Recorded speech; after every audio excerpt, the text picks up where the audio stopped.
Dominguez, Line of Boxing here with another edition of our recaps. Before I begin, you already know what's up. Click subscribe, like, share, leave a comment. Any and all support is appreciated. Even if you don't agree with what I'm saying, go ahead. I'd like to hear from you now. Over the weekend, Spence versus Porter, unification bout. WBC champion Showtime Shawn Porter battled IBF champ Errol Spence Jr. at the Staples Center in Los Angeles. I had the privilege of attending.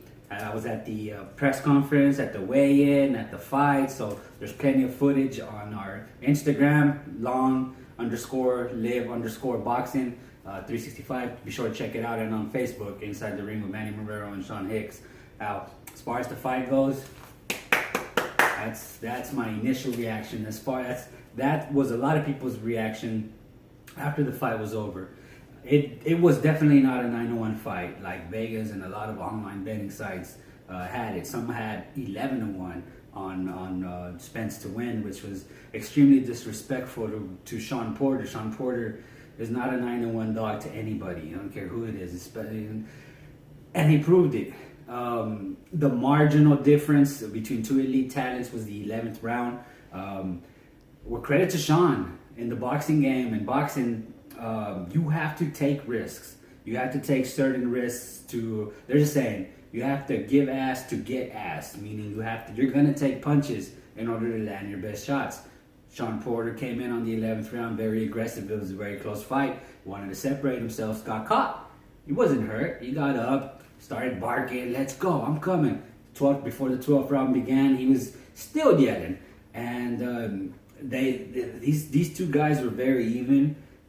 I scored it 115-112, 7 rounds to 5. The only separation was in the 11th round. These guys displayed the toughness they have, the chin that they displayed that night, the skill, the power punches, the conditioning they were in. Everything was on display. And this is the kind of fight that boxing needs. The early figures of their pay-per-view buys are in the 300,000s. Hopefully that's true, and that means it's trending in the right direction. Now, as far as what's next, Spence, Danny Garcia jumped in the ring afterwards. I'm sure everybody saw. That fight does nothing for me in the fight meter. Danny Garcia lost to Shawn Porter. He lost to Keith Thurman. I know they met in the amateurs, but the amateurs are nobody cares about that in the pro game. The fight everybody wants to see is Spence versus Crawford. Who is the top dog at 147? And I don't really, a lot of people say, oh, it's the promoters, it's different sides, the PBC and Top Rank. No, you can make it. If the fighters want the fight, it can happen. It's not HBO and Showtime anymore. It's a different dynamic. It's Fox and ESPN. Those two entities, they can make a deal. They can get the fight done. It's especially once the Tyson Fury and Deontay Wilder fight gets made.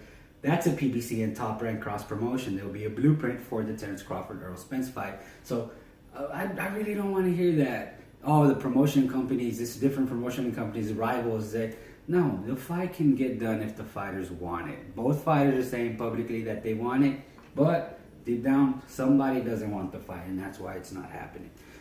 As far as Shawn Porter, I'm very excited to see what he's going to do next. He can still fight any of the guys at 147 and create an exciting fight. So shout out to both of those guys. Great fight. Definitely worth the trip. Los Angeles, you were very kind to us. We'll definitely be back. And stay tuned because boxing keeps rolling. Triple G versus Derevyanchenko this Saturday on DAZN. We'll be talking about that. And be sure to tune in to our podcast Thursday. We'll be talking more about this, about Derevyanchenko Triple G, and about the Listo Gaitan fight. Hopper out.